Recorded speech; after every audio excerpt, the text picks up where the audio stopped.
जी उमर ये गोगो जो कुरान पाक लेके उमर के पीछे पीछे देखो मुझे मत छोड़ना। मैरी के आपने छोड़ा तो मैं ऐसे कर दूंगा वैसे को धमकियां एक दूसरे को लगाते थे। क्या उसको मुंशियात को हॉस्पिटल में दाखिल करवा दिया कि सुधर जाए? नहीं सुधरा। सिर्फ ये औरत है, ये औरत के पीछे सिर्फ इसके पीछे कि बाकायदा तौर के ऊपर मैरी को इतना ज़हनी मरीज कर दिया गया, नशावर अद्वियात पिलाकर, कि उसके घर वालों ने उसे रिहैब में दाखिल करवाया। ये क्लिप भी देख लीजिए। इसका नाम लेते हुए यकीन जानिए कि एक दफा रूह में लर्जा सा तारी हो जाता है और दिल कांपने लगता है। भाई देखिए, कुछ क्लिप्स हैं, ये मंजर आम पर आ चुके हैं और ये मुख्तलिफ एंकर से तहमीना और गोगो के मोहल्ले में जाके किए हैं। भाई मैरी भी उसी मोहल्ले में रहता था और ये तहमीना और गोगो भी उसी मोहल्ले में रहती थी और ये अरसा तकरीबन 2 साल से एक दूसरे के साथ नाजायज संबंध बनाए बैठे थे। इन क्लिप्स को जब आप देखेंगे तो ये चीज बिल्कुल वाजे हो जाएगी। मैरी जरा ना 15-16 साल तो इतने रह रहा है। 2 साल तो पिछे मैरी च कोई ऐब नहीं हैगा। ए घर है, मेरा घर है, मैरी दियां सब धियां भैनां हैं, हमसाए हैं, इकट्ठे हैं। ये कहां से नशे में मदहोश थी। किसी अपने भाइयों का नाम भी याद था, दानू, बाशु और पता नहीं क्या कुछ, ये सारे नाम याद थे। उसे अपना ये भी याद था कि मादा अहाता इसके नाम करा दूंगी, उसे ये भी पता था। और नशे में कहा मालूम कि रजिस्ट्रियां कैसे होती हैं, उसमें बाकायदा तौर के ऊपर ये कैसे इसरार किया जा सकता है। और नशे की हालत में तो इंसान के अंदर की वो उमंगें जाग उठती हैं जो दर हकीकत उसकी इंटरनल सोल का हिस्सा होती हैं। खातून ने 10 लाख मैरी का देना सी। हाँ जी, ते मैरी ने वापस मंगया। मैरी ने वापस मंगया। उन्हें आख्या कि मेरा तेरा तलक ही जो खत्म हो गया तो तू मेरा जो पैसे ने मेरे वापस दे दे। वो फिर ब्लैकमेलिंग को जरिए मैरी तो शुरू हो गई ने। तो हमारी तफ्तीश में ये बात साबित हो जाती है कि जब वो कहती है कि तू मेरे नाम निकाह क्यों नहीं करता, इट मीन्स कि वो मुतलाशी एक जायज रिश्ते की इनके दरमियान फूट पड़ी है। ये जानबूझ के पैसों की बंदर बांट होती है। आज भी अदालतें बिकती हैं, आज भी वकला अपनी चलाकी, होशियारी और अपनी फुर्ती के साथ, जाहिर है कि जब एफआईआर के अंदर ही सुगम होगा, जब एफआईआर के अंदर ही एक मुलजम को विक्टिम बना दिया जाएगा, इस तरीके से एफआईआर लिखी जाएगी, तो वो तो विक्टिम साबित कर देगा वकील। उसकी ड्यूटी है, उसका काम है, उसने फीस ले रखी है। ये कि मैरी जो कुछ भी किया मैरी ने किया। मैं एक घरेलू खातून और हमारे फैमिली ताल्लुक थे, वो आते थे, उनकी फैमिली आती थी, मैं भी उनके घर जाती थी, हमारी पूरी फैमिली आती जाती, लेकिन वो। और आज मैं आपको ये भी बताता चला जाऊं कि दुनिया भागी चली जा रही है तहमीना और गोगो का इंटरव्यू करने के लिए कि कुछ किसी तरह हमें कोई 4 व्यूज मिल जाए। और लानत है भाई ऐसे व्यूज के ऊपर, हमने सर पे मारना है ऐसे व्यूज को जिसने नस्लों की नस्लें बर्बाद कर दी। तहमीना उर्फ गोगो, ये क्या वक्त आ गया है कि हमें कैसे लोगों के ऊपर प्रोग्राम करना पड़ता है। लेकिन अफसोस, कुछ अदालती फैसले और कुछ पैसों की बंदर बांट और कई जगह के ऊपर होने वाली जुल्म और ज्यादतियां जिनका कोई असर लिया ही नहीं जाता, लेकिन ऐसे गलीज और माशरे के ऐसे बेकार लोगों को इंसाफ की फराहमी हो जाती है जिनका हक इंसाफ और हक सच बनता ही नहीं। या ऐसे नहीं, ये ज़माना एक कबल से आप एक एक किताब जिसका नाम फैसला है उसका पन्ना पलट के देख लें, आपको यही कुछ नजर आएगा।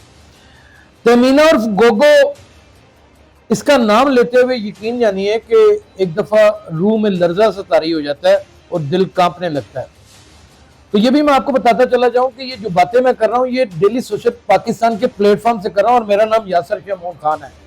और इन लबों से निकली हुई बात जो होती है वो बाकायदा तौर पे एक तहकीक के तराजू में तुल कर निकलती है। अदरवाइज हमें कहां अच्छा लगता है कि 30 साल के तजर्बे के साथ हम अपने मुंह से हौंकते रहें और बोलते रहें। भाई देखिए, कुछ क्लिप्स हैं, ये मंजर आम पर आ चुके हैं और ये मुख्तलिफ एंकर से तहमीना और गोगो के मोहल्ले में जाके किए हैं। मौला अली करमुल्लाह वजह का फरमान है कि आप किसी से मेल जोल रखें, उसके साथ दस्तरखान पे बैठ के उठ के खाएं तो उसके हालातों वाक़ियात का पता चल जाता है। भाई मैरी भी उसी मोहल्ले में रहता था और ये तहमीना और गोगो भी उसी मोहल्ले में रहती थी और ये अरसा तकरीबन 2 साल से एक दूसरे के साथ नाजायज संबंध बनाए बैठे थे। इन क्लिप्स को जब आप देखेंगे तो ये चीज बिल्कुल वाजे हो जाएगी। मैरी जरा ना 15-16 साल तो इतने रह रहा है। 2 साल तो पिछे मैरी च कोई ऐब नहीं हैगा। ए घर है, मेरा घर है, मैरी दियां सब धियां भैनां हैं, हमसाए हैं, हमसाए हैं, इकट्ठे हैं। वो सारे अपनी धियां भैनां समझदा ही। ਜਦੋਂ ਦੀ औरत आई है ना उस टाइम ਦਾ ਇਹ ਮੁੰਡਾ ਜਿਹੜਾ ਨਾ खराब हो गया है। ठीक है, ये नशे तो लग गया है।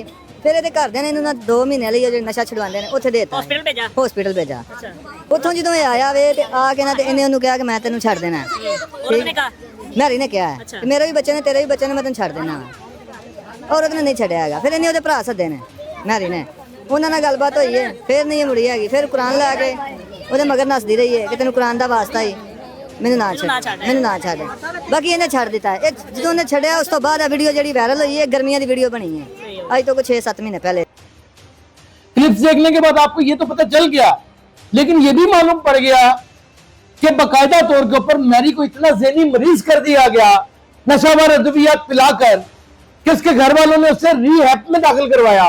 ये क्लिप भी देख लीजिए। जी उमर ये गोगो जो कुरान पाक लेके उमर के पीछे पीछे देखो मुझे मत छोड़ना मैरी के आपने छोड़ा तो मैं ऐसे कर दूंगा वैसे कर धमकियां एक दूसरे को लगाते थे अच्छा। बहुत बकवास थे उनके मैरी की बीवी को नहीं पता था पता था उसकी बीवी को ही पता उनके घर में सबको भी पता था पर आखिर करते तो क्या करते हैं तो किसी ने रोका नहीं मना किया? इतना तो क्या उसको मुंशियात को हॉस्पिटल में दाखिल करवा दिया कि सुधर जाए नहीं सुधरा सिर्फ ये औरत है ये औरत के पीछे सिर्फ इसके पीछे अब नाज़रीन ये तो छोटे छोटे 2 मुख्तसर से क्लिप थे और ये बांगे दहल उसी मोहल्ले की पब्लिक उसी मोहल्ले की अवाम जहां पर तहमीना और गोगो एक मुद्दत और रिहाइश पजीर है और यहां भी वो घर है जहां पर ये कबाहतनामा ये मनधड़क एक पोर्न बनाई गई। मेरा दिल लर्ज उठता है जब मैं उस वीडियो के हवाले से देखें। इन्वेस्टिगेट जब करना हो तो क्राइम सीन को देखना बड़ा जरूरी होता है। ये कहां से नशे में मदहोश थी, किसी अपने भाइयों का नाम भी याद था, दानू बाशु और पता नहीं क्या कुछ, ये सारे नाम याद थे। उसे अपना ये भी याद था कि मादा अहाता इसके नाम करा दूंगी, उसे ये भी पता था। और नशे में कहां मालूम कि रजिस्ट्रियां कैसे होती हैं, उसमें बाकायदा तौर के ऊपर ये कैसे इसरार किया जा सकता है। और नशे की हालत में तो इंसान के अंदर की वो उमंगें जाग उठती हैं जो दर हकीकत उसकी इंटरनल सोल का हिस्सा होती हैं। वो कौन सा माशरे का ऐसा इंसान है जो मुख्तलिफ किस्म के नशों का शिकार न रहा हो अपनी जिंदगी के अंदर और उसने ये मजा चख ना लिया हो। और हमारी तो ड्यूटी ये है कि इन सारी चीजों से गुजर कर जाकर हम कहीं कुंदन बनते हैं और तफ्तीशकारी इदारे का कहीं हिस्सा बनते हैं। खातून ने 10 लाख मैरी ਦਾ ਦੇਣਾ ਸੀ हाँ जी ਤੇ ਮੈਰੀ ਨੇ ਵਾਪਸ ਮੰਗਿਆ मैरी ने वापस मंगया उन्हें आख्या कि मेरा तेरा तलक ही जो खत्म हो गया तो तू मेरा जो पैसे ने मेरे वापस दे दे। वो फिर ब्लैकमेलिंग अगों ਜਿਹੜੀਆਂ मैरी ਤੇ ਸ਼ੁਰੂ ਹੋ ਗਈਆਂ ਨੇ ਇਸ ਕਰਕੇ ਫਿਰ ਉਹ ਮੈਰੀ ਨੂੰ ਬਲੈਕਮੇਲਿੰਗਾਂ ਦੇ ਵਿੱਚ ਲਿਆ ਕੇ ਵੀਡੀਓ ਜਿਹੜੀ ਹੈ आपस में ਇਹਦੇ ਰਿਸ਼ਤੇਦਾਰ ਨੇ ਕੋਈ ਉਹਨਾਂ ਦੇ ਨਾਲ ਰਲ ਕੇ ਫਿਰ ਇਹਨਾਂ ਵੀਡੀਓ ਜਿਹੜੀ ਹੈ ਬਾਅਦ ਚੜੀ। तो हमारी तफ्तीश में ये बात साबित हो जाती है कि जब वो कहती है कि तू मेरे नाम निकाह क्यों नहीं करता, इट मीन्स कि वो मुतलाशी एक जायज रिश्ते की इनके दरमियान फूट पड़ी है। और अगर ये फूट पड़ गई है तो क्या उससे पहले का रिजल्ट ये था माशरे के लिए जिसमें आप एक इंसान का इतना घनौना चेहरा और उस जेंडर के हवाले से पेश करें जो एक घना और तनावर दरख्त है, जो एक प्रोडक्शन का बायस है। लानतुल्लाह तुम सब लोगों के ऊपर लानतुल्लाह।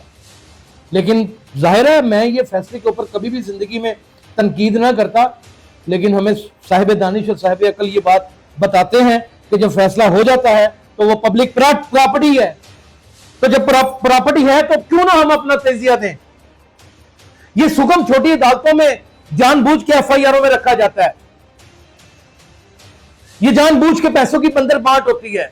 आज भी अदालतें बिकती हैं, आज भी वकला अपनी चलाकी होशियारी और अपनी फुर्ती के साथ, जाहिर है कि जब एफआईआर के अंदर ही सुगम होगा, जब एफआईआर के अंदर ही एक मुलजम को विक्टिम बना दिया जाएगा, इस तरीके से एफआईआर लिखी जाएगी तो वो तो विक्टिम साबित कर देगा वकील। उसकी ड्यूटी है, उसका काम है, उसने फीस ले रखी है, उसने किसी कातिल का मुकदमा भी लड़ना है ये जानते बूझते कि ये कातिल है, और किसी मकतूल का मुकदमा भी लड़ना है उसको इंसाफ दिलाने के लिए। और दोनों जानिब काले कोट के एक नुमाइंदगान होते हैं जो कोर्ट ऑफिसर होते हैं। वो अपनी तहकीक अपने तजर्बे से अपनी अपनी जगह के ऊपर अपने सच की दास्तान सुनाकर जज साहब से फैसला लेने की कोशिश करते हैं और जज साहब देते हैं। और देता कौन है फैसला, लड़ते कौन है, 2 वकील, वो भी इंसान, और फैसला देने वाला कौन, जज साहब, वो भी इंसान। तो फिर इसका मतलब कि इंसान अगर गलती का पुतला तो कहीं जाकर बहुत बहुत बड़ी गलतियां हो जाती हैं। लेकिन कुछ ऐसे दिए जाने वाले फैसले जो तारीख में बड़े काले हरूफ के साथ लिखे जाते हैं, शायद उन उनकी एक तादाद में सबसे सफ़ाई अव्वल के ऊपर अगर कोई नाम होगा तो इस खबीस मैरी और ये तहमीना उर्फ गोगो का नाम होगा। ये है कि मैरी जो कुछ भी किया मैरी ने किया। मैं एक घरेलू खातून और हमारे फैमिली ताल्लुक थे, वो आते थे, उनकी फैमिली आती थी, मैं भी उनके घर जाती थी, हमारी पूरी फैमिली आती जाती, लेकिन वो कुछ कारोबार की वजह से वो उनके पास खर्चे नहीं होते और मुझसे पैसे लेता था। लेकिन इस वीडियो का मुझे नहीं पता उसने कैसे बनाई, किस तरह बनाई है, मुझे क्या बेहोशी की हालत में दिया है। बाजू का पैसे 50,000 दिया है, लाख भी दिया है और कुछ जेवर भी उसने मुझसे लिया है। और आज मैं आपको ये भी बताता चला जाऊं कि दुनिया भागी चली जा रही है तहमीना और गोगो का इंटरव्यू करने के लिए कि कुछ किसी तरह हमें कोई 4 व्यूज मिल जाए। और लानत है भैया ऐसे व्यूज के ऊपर, हमने सर पे मार रहा है ऐसे व्यूज को जिसने नस्लों की नस्लें बर्बाद कर दी। आपको तो इसके ऊपर तनकीद करनी चाहिए। आपको तो अपने अंदर का जो गुस्सा है उसको लफ्जों का चुनाव करके उसका इजहार करना चाहिए। लेकिन अफसोस के एक दुकानदारी का बाजार सजा हुआ है और कई एंकर और कई यूट्यूबर आवाजें लगा रहे हैं कि तहमीना और गोगो का इंटरव्यू करा देते हैं, 15,000 देते हैं, 20,000 देते हैं। मैं जानता हूं और मुझे बड़े अफसोस के साथ कहना पड़ रहा है कि आधा मोहल्ला भी उनका इसी काम के ऊपर लगा हुआ है। एक टिकट लग गई है, एक टिकट लग गई है। नस्लों की नस्लें नहीं, आवे का आवे बिगड़ा पड़ा है। और ये उसी सूरत में बिगड़ता है जब आपके यहाँ ना कोई तालीम की शमा जलती है और ना ही आपके यहाँ कोई आगही होती है। अपना बहुत ख्याल रखिएगा। अल्लाह हाफिज।